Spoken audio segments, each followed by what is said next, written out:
Hello and welcome to Engine Adventures off-road review of this 2023 Infiniti QX80 Sensory. The big deal here is the hydraulic body motion control, which you can see these big lines running to the top of the shocks and the side of the shock there. The hydraulic body motion control acts as a super stiff sway bar on road and does the exact opposite when you're off-road and helps to push the wheels down for better articulation and allow them to flex, articulate up more and stuff all the way into the wheel well, as you can see there. Let's get into it.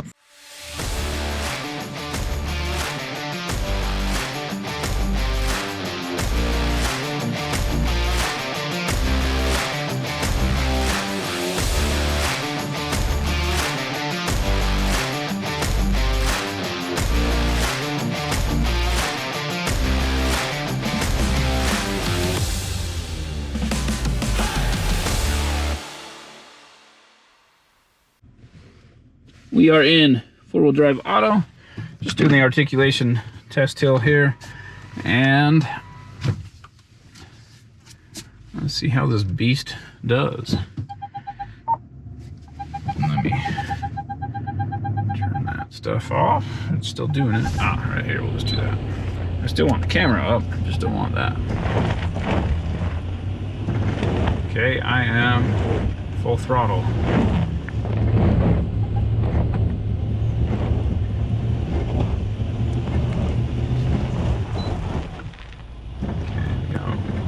Halfway there. This thing's so big, it's not gonna be a problem the rest of the way, I don't think, except for scraping the side step. So there we go, we're good. Didn't even scrape at all. I had to go full throttle. It took the system a minute to figure it out. And next we are going to jump into, should we try snow mode? All that does is dampen the throttle, but sure, let's see what snow mode does.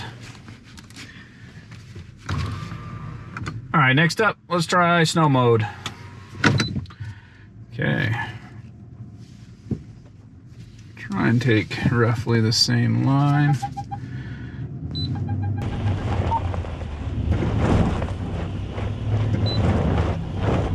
Full throttle.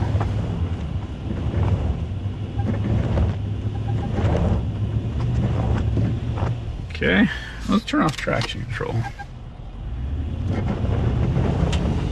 Hey, it's letting me have the horsepower, which then allows Nissan's ADLS, I think. Anyway, their brake-based limited slip to take over and do its thing and do a good job. Turning off traction control is the answer for off-roading. You still get brake-based traction control. You just don't have to deal with the vehicle cutting the throttle. So that was pretty good. 4 high is going to perform roughly the same. So we're going to skip 4 high and we're going to go straight to 4-wheel drive low. 4-wheel drive low disables traction control and the pre-collision stuff. And was there an off-road? There's just a vehicle in there. I don't think there's an off-road gauge view of this one. And let's go ahead and give it a shot. So 4-wheel drive low, like I said, traction control is automatically off. Stability control, I believe, is also off.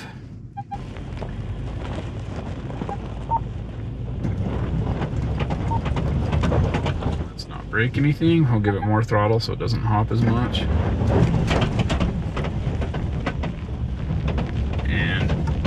ABS is way more aggressive than in 4 auto, but still not as good as having a rear locker, which if you're in another country, chances are you can get the rear locker on your QX80, just not here in the United States. Yeah, I think that's good for this test. Let's see if we can do a little bit of a high speed. 22-inch wheels. I actually popped a tire on the LX600 pinching it between a rock and the wheel. I'm going to be going light. We'll cruise over this and just get a feel for it, but keep in mind it's not going to be a great comparison to what we've done in the past. So we're just, you know, regular, whatever, 4 auto, I mean, just how you would normally drive down the road. And we're not gonna go crazy, but try a little bit here, and it seems, I don't know, seems this is maybe not what this vehicle was built for. A lot of times these bigger vehicles do better at high speeds. Also, trying to keep it out of the ice water. Some of those puddles, looks like most of it's melted. Some of them have ice that's a couple inches thick. That will certainly do damage. There we go. So it's smooth, very smooth over the smaller stuff. So smoother than most vehicles over the smaller stuff. On the bigger stuff, yeah, that's 16 miles an hour. Just on the bigger stuff, it seems like the Land Cruiser definitely, this one's got ice in it, definitely handled it better at higher speeds. Well, I say Land Cruiser, LX600 definitely did a little better at higher speeds. It has much better articulation.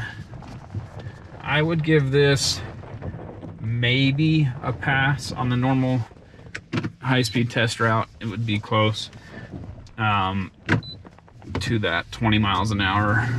It'd be maybe a few sections a little faster, but not much over 20, I would guess, for the normal high-speed test section. And again, 22-inch wheels. If I hit a hidden rock in one of these puddles, there's a good potential to pop a tire and or damage a wheel.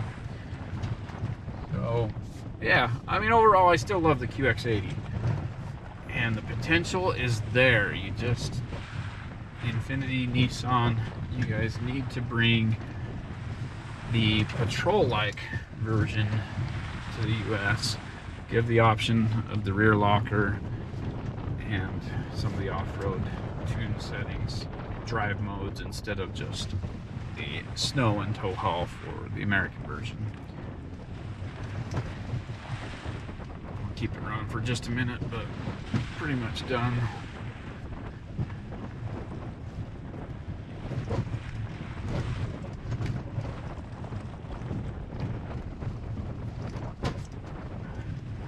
Yeah, I think maybe the air suspension as well. So all the ones I've had air suspension on them, but I'm wondering, oh, that was bottomed out. Just barely bottomed out, but did. The air suspension, I'm wondering if it is limiting the amount of travel that a HPMC equipped patrol has, because it seems like those have more travel than this does. Up front, first we have a very low plastic air dam, but it's actually bolted to a steel bash plate / skid plate, and then everything else is kind of tucked up out of the way. Fuel tank hangs down and it's unprotected. Independent suspension keeps the center up high, but it really could use a little bit more protection, and overall not bad.